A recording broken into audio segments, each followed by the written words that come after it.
Sa iba pang balita, pinagtulungang bugbugin hanggang sa mapatay ng 6 na menor de edad ang isang 14 anyos na person with disability o PWD sa lungsod po ng Parañaque. Ashley Rejano sa balitang yan. Patay ang isang 14 anyos na PWD matapos umanong pagtulungang bugbugin ng 6 na menor de edad sa barangay BF Homes, Parañaque City noong Biyernes ng hapon. Ayon sa ina ng biktima, nagpaalam ang kanyang anak na lalabas lamang kasama ang isang kaibigan. Yung time na yun, lumabas na pala sila, yung kaibigan niya. Kasi may transaction sila, yung sa shorts. Yung parang mag-swap lang.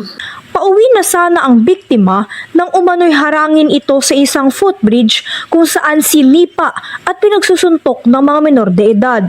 Sa kabila ng kanyang mga sugat, nakarating pa ang biktima sa istasyon ng pulis bago agad na isugod sa ospital. Tumawag po yung pulis sa amin, nandun na daw yung anak ko sa Osparto. Yes po, critical na po daw.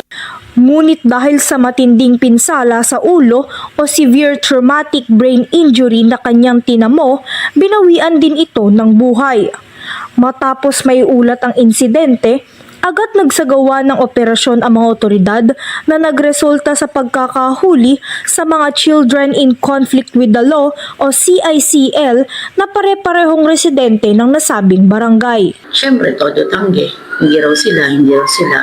Wala raw silang alam na residente po talaga sila ng barangay. Labis naman ang paghihinagpis ng pamilya ng biktima na ayon sa kanila ay isang mabait na bata at marami pa sanang pangarap sa buhay. Mahirap po. Kasi sobrang mahal namin itong bata. Tsaka mabait siya.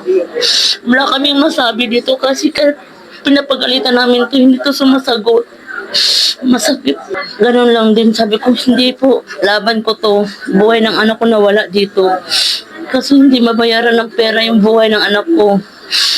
Dami kami na nawala ng yung pag-asa mama ko po. Wala.